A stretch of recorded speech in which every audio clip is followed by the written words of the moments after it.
السلام علیکم ورحمۃ اللہ وبرکاتہ۔ اللہ کے نام سے شروع، نہایت رحم فرمانے والا ہے۔ درود پاک حضور صلی اللہ علیہ وآلہ وسلم پر، جن کو اللہ تعالیٰ نے پوری کائنات کے لیے رحمت بنا کر بھیجا۔ سامعین، آج میں آپ کے سامنے ایک تاریخی مناظرہ پیش کرنے جا رہا ہوں جو حضرت ابراہیم علیہ السلام اور نمرود کے درمیان میں ہوا۔ یہ واقعہ قرآن مجید میں مذکور ہے۔ نمرود بڑے سلطنت کا بادشاہ تھا۔ سب سے پہلے اس نے اپنے سر پر تاج شاہی رکھا اور خدائی کا دعویٰ کیا۔ یہ ولد الزنا اور حرامی تھا۔ اس کی ماں نے زنا کرا لیا جس سے نمرود پیدا ہوا تھا۔ کیونکہ نمرود کی ماں کا شوہر نامرد تھا، اس لیے نمرود کی ماں کو یہ خطرہ پیدا ہو گیا تھا کہ سلطنت کا کوئی وارث پیدا نہ ہوگا، بادشاہت ختم ہو جائے گی۔ لیکن یہ حرامی لڑکا بڑا ہو کر بہت اقبال مند ہوا اور بہت بڑا بادشاہ بن گیا۔ مشہور ہے کہ پوری دنیا کی بادشاہی صرف 4 ہی شخصوں کو ملی، جن سے 2 مومن تھے اور 2 کافر۔ حضرت سلیمان علیہ السلام اور حضرت ذوالقرنین تو صاحبان ایمان تھے، اور نمرود اور بخت نصریہ دونوں کافر تھے۔ نمرود نے اپنی سلطنت بھر میں یہ قانون نافذ کر دیا تھا کہ اسے خوراک کی تمام چیزوں کو اپنی تحویل میں لے لیا تھا۔ یہ صرف ان لوگوں کو ہی خوراک دیا کرتا تھا جو اس کی خدائی کو تسلیم کرتے تھے۔ چنانچہ ایک مرتبہ حضرت ابراہیم علیہ السلام اس کے بارے میں غلہ لینے کے لیے تشریف لے گئے۔ اس خبیث نے کہا کہ پہلے تم مجھ کو اپنا خدا تسلیم کرو، جب بھی میں تم کو غلہ دوں گا۔ حضرت ابراہیم علیہ السلام نے بھرے دربار میں علی اعلان فرما دیا کہ تو جھوٹا ہے، اور میں صرف ایک خدا کا پرستار ہوں جو وحدہ لا شریک ہے۔ یہ سن کر نمرود آپے سے باہر ہو گیا اور آپ کو دربار سے باہر نکال دیا اور ایک دانہ بھی نہیں دیا۔ آپ اور آپ کے چند مومن تھے بھوک کی شدت سے پریشان ہو کر جان بلب ہو گئے۔ اس وقت آپ ایک تھیلا لے کر ایک ٹیلے کے پاس تشریف لے گئے اور تھیلے میں ریت بھر کر لائے، اور خداوند قدوس سے دعا مانگی تو وہ ریت آٹا بن گئی، اور آپ نے اس کو اپنے متبعین کو کھلا دیا اور خود بھی کھایا۔ پھر نمرود کی دشمنی اس حد تک بڑھ گئی کہ اس نے آپ کو آگ میں ڈلوا دیا، مگر وہ آگ آپ پر گلزار بن گئی اور آپ سلامتی سے باہر نکل آئے۔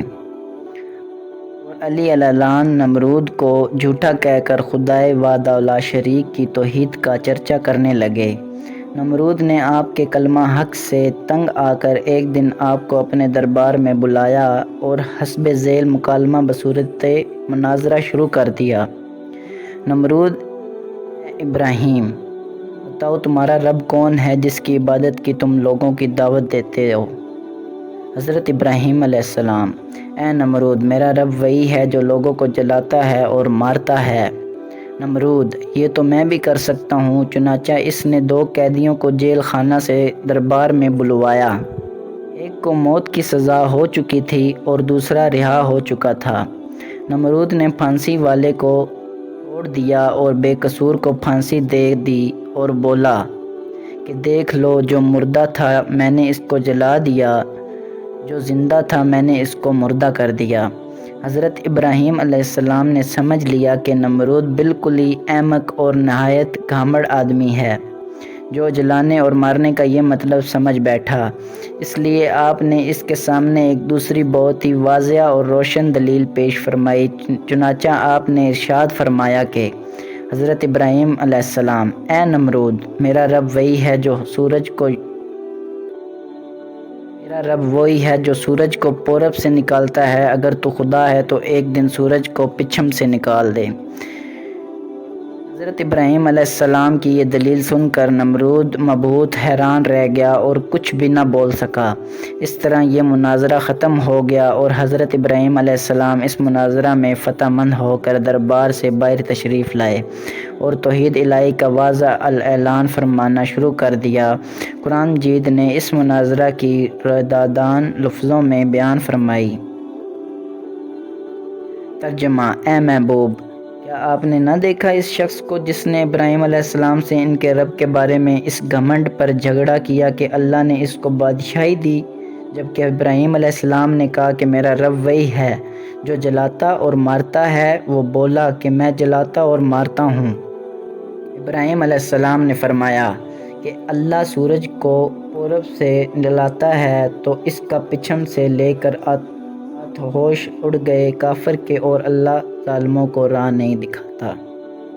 سامعین، ہمیں اس واقعہ سے بہت سے اسباق ملتے ہیں، جن میں سے ایک یہ ہے کہ یہ ایمان و عقیدہ مضبوطی کے ساتھ رکھنا چاہیے کہ اللہ تعالی ہم حق پرستوں کو غیب سے روزی کا سامان دے گا، کیونکہ ظالم نمرود نے جب حضرت ابراہیم علیہ السلام کو غلہ دینا بند کر دیا اور ملک بھر میں ان کو کہیں ایک دانہ بھی نہیں ملا تو اللہ تعالیٰ نے ریت اور مٹی کو ان کے لیے آٹا بنا دیا اور اسلام کے اس عقیدہ کی حقانیت کا سورج چمک اٹھا۔ ہمیں اللہ پر پورا یقین ہونا چاہیے کہ اگر ہر در بھی ختم ہو جائے، بند ہو جائے، لیکن اللہ کا در کبھی بھی بند نہیں ہو سکتا۔ آج کی ویڈیو اگر آپ کو اچھی لگے تو آپ اس کو لائک کریں، ساتھ بیل آئیکن کو دبائیں، سبسکرائب کریں تاکہ میری ہر آنے والی ویڈیو آپ تک پہنچ سکیں۔ شکریہ۔